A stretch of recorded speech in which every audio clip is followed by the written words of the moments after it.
a week of bad days, and then I usually get better and start feeling better and have some good days.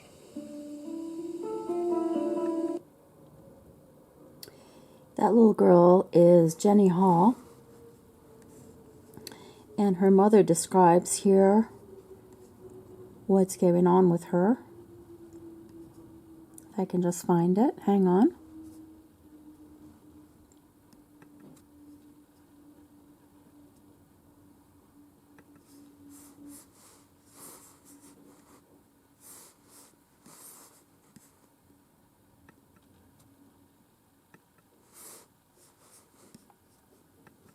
Together, or else they can actually come and leave their children completely with us and actually go elsewhere and have a complete break. Jenny's not well. They diagnosed that she had a genetic problem that damaged the liver. Basically, she ended up with cirrhosis of the liver and then therefore needed a transplant. She started going to play school and doing all the normal things normal kids do. It was completely different. She started to talk, which she hadn't done before. She was just like a normal kid for quite a while, yeah. It was brilliant. I don't know, really, why things started to go wrong, but slowly they did. It became evident that she would need a second one. Remember the last time you were here and you had that alcohol? Yeah. Didn't make you get funny, did it? Jenny, who's 14, has chosen not to undergo a third liver transplant. I did think about it first. And then I went up to London, to King's, because they used to see me there until my second transplant. And they suggested that they could do another one there. And they said to think about it, so... But I don't think I will, because it would be difficult.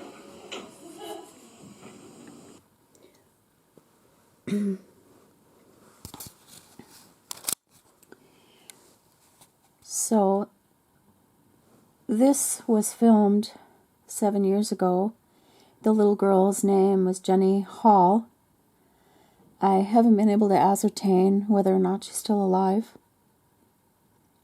But it's all about the fact that by the time she was 14, she had already had 2 organ transplants, liver, and the second liver was failing, so she needed to have a third transplant, and she said that she didn't think she was going to go through with it because it would be difficult.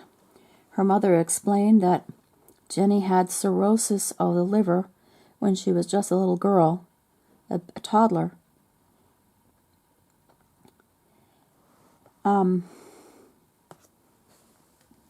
That video was actually about a children's hospice called Little Bridge House, which is in England. Recently, going from one topic to another, I stumbled again upon this video, which left an indelible impression upon me, especially little Jenny. How she talked about how she would have a week of bad days, and then she might start to get better and then get worse again. And this girl was being fed with tubes into her liver, into her stomach. And the question is, organ donorship or not? Are you really saving a life when you donate organs or not? Biblically, God does say that the life is in the blood and you should not eat the blood. And the thing about the organs is that they are indigent to your body. They are inherently belong to you. And if you remove an organ, it retains the memory. This organ was keeping you alive, and now it's been cut out and meant to keep someone else alive. And you often you often hear stories of people who have received organs who take on the personality of the original donor. Not only that, but only God can give life, and only God can save life and preserve life. God gives life, and he takes life away. But really, it's only the body that dies, the spirit lives on. And we live in a culture that people are so afraid of death. Not that I'm not blaming anybody or anything, but when I take everything together, all things considered, it looks like organ donation is really not benefiting anyone. I found this article here called "The Trouble with Anesthetizing the Dead" by William J. Perez, MD, out of Columbus, Ohio. The thing is that you're told that your organs will not be removed until you're brain dead. But brain death is actually a pretext for removing organs, and the organ removal is that which causes death. Explantation of organs is actually murder. And those so-called physicians that remove organs know exactly what they're doing. And it is a bloody ritual. And this doctor here, William J. Perez, embellishes upon it in his article here. He says, "It was early in my career as a private practice anesthesiologist. On call one night, I was informed that there was a case, and that case would be an organ harvest. Confused, I made a query and had it confirmed. They needed me to conduct an anesthetic on the organ donor. A number of questions entered my mind. How does one conduct an anesthetic for this type of case? Are there certain blood pressure requirements, ventilation parameters, unusual drugs that need to be given? But the paramount question flashing across my mind was, why does the donor need an anesthesiologist if he is dead? I mean, he is dead, right? Isn't that what brain death means? I had never given much thought to brain death and organ donation. It just seemed a noble thing to do and a way to give life to others in an otherwise devastating situation. What's the harm of donating one's organs if you're dead? But this was different. I was personally going to be involved in it. It brought to mind some questions I had either never considered or glossed over. It was at best uncomfortable, and it remained uncomfortable. During that case, and a few others over the ensuing years, I learned what I had to do. First, I had to provide anesthesiology to the brain-dead organ donor in a virtually identical fashion to that which I provided for other critically ill patients. It turns out that brain-dead patients react to scalpels and electrocautery similarly to my other patients. Without adequate anesthesia, they become tachycardic and hypertensive. Perhaps even more bothersome was the fact that I had to administer paralytics to prevent our organ donors from moving during the case. I needed to have vasoactive drugs on hand to optimize hemodynamics and maximize organ perfusion. In short, it was similar to so many anesthetics we conduct for critically ill patients. But there were also stark differences, not the least of which was the fact that our efforts were not being put forth for the benefit of the patient on the table, but rather for the patients in need of organs for transplant, of which you just saw one, and her name was Jenny. While my experience may not be universal, some of the differences were a bit disconcerting. The first thing I noticed was the normal aspect for the patient seemed to be missing from the room. Respect for the patient. Part of this may be that the harvest teams are almost invariably from outside institutions and organ procurement companies. They travel about harvesting organs routinely and seemed, at least to me, unconcerned with the organ donor as a person. Perhaps everyone simply considered the patient on the table to be gone, so they acted consistently with that. But the joking, the music, the conversation, it all seemed so out of place. I thought, even though this patient is dead, he or she deserves some respect. This was, even if noble, a somber business. From cutting out and removing the heart, lungs, and liver, to the latter harvest of corneas and replacing long bones with the equivalent of broomsticks, the entire sequence was somewhere between disturbing and horrific. The biggest difference of all was that my entire mission had been turned on its head. The patient on the operating table was, in fact, not the patient at all. He was the one to whom we have sworn to do no harm. In effect, our patients were all the potential recipients of the organs. My new duty was to preserve the organs as well as possible until the removal of the heart, and then to simply shut off the ventilator and monitors, walk out, and eventually collect my rather lucrative fee for assisting. The normal dynamic of physician helping patient was absent. I felt like the temporary caretaker of an organ farm, one to be harvested with my assistance. This experience was jarring, and I dreaded any further organ harvest assignments after the first few. These cases felt like a gross alteration in mission. They went against everything I had trained for and did on a daily basis. It is one thing in theory, but quite another to practice to switch gears and anesthetize the dead.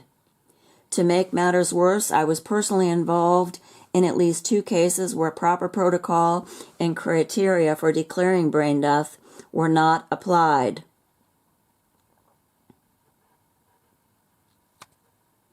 In one case, we discovered the patient had paralytics on board in the intensive care unit during the apnea test.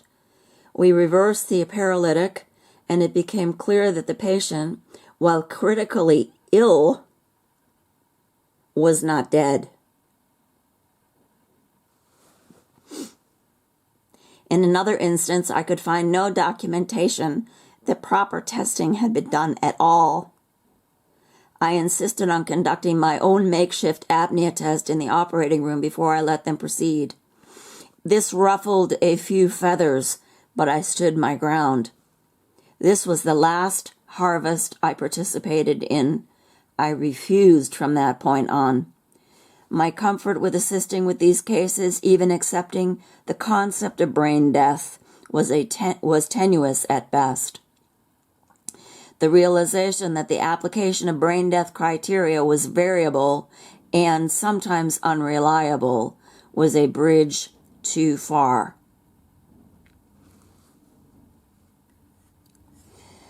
So you can read this. I'll link this article.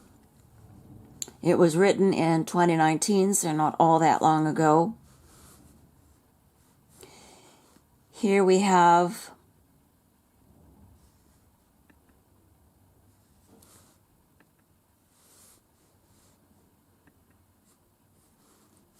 a woman. This is in German. This woman that you're about to see, her son Christian was his name. Here's the link.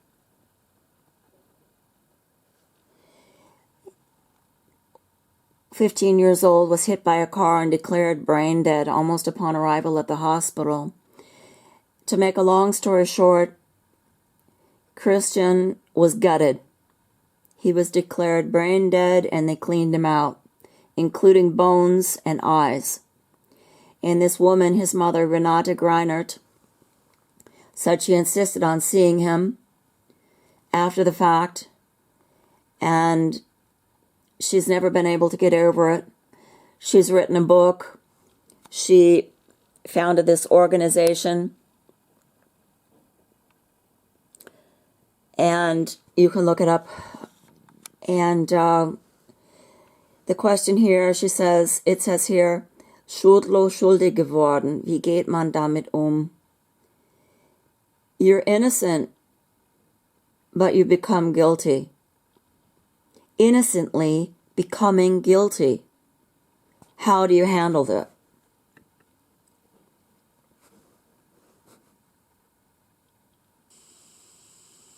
Ich bin durch die Organentnahme bei meinem Sohn in eine Situation hineingezogen worden, aus der ich nicht herauskomme. She said,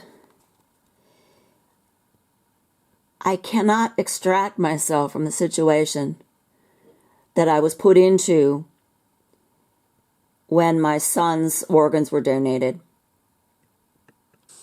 Für mich ist dieses Gefühl mit starker Schuld verbunden. She said, this situation puts me in a position where I feel very guilty, strong guilt feelings. Das ist ein ganz langer, anstrengender Prozess. It's a very long and difficult process Zu lernen, mit der Schuld zu leben. Und to learn how to deal with the guilt. ich bin weit davon entfernt zu sagen, ich habe das geschafft. And I can't say, and in fact, she says she is a long way away from saying that she has actually accomplished it. Ich übe das immer noch. Es gibt I'm still working on it. Phasen, da gelingt es mir gut. Es gibt Phasen, da geht's ganz schlecht. I have phases where I do very well, and there are other phases where I'm not doing well at all. Vielleicht bin ich erst am Ende, wenn ich tatsächlich selber sterbe. Maybe I will have resolved this only when I die. Man kommt aus dieser Schuld einfach nicht raus. And this is what's important in this whole video, which is 120 minutes long. She says, you cannot extract yourself from being guilty. You are guilty no matter what you do. And then she goes on to talk about all the years. I mean, her son died in, I'm not sure, let's see what the year was. 1985. Her son Christian was hit by a car on his bicycle. Isn't this the way with all mankind? We are all guilty. All of us. We inherit this guilt. And it's not only inherited, it is inherent. And she's a wonderful speaker. Unfortunately, it's all in German. But she talks about it. And she says that this feeling of guilt, being guilt-ridden over the years, she said many people who have seen their loved ones be gutted on the operating table for organ donations, they didn't realize what was happening. They didn't realize that their loved one was still alive and that the actual explantation was the cause of death. And she says many of whom she has known have gone crazy. Literally. They cannot deal with the reality of their guilt. The only one who can save us from our guilt is the Lord God Almighty. We're born into Mystery Babylon where we're not told the truth. We're told lies so that we act upon lies, and we literally do not know what we're doing. And that is what she's talking about in this organ donation process.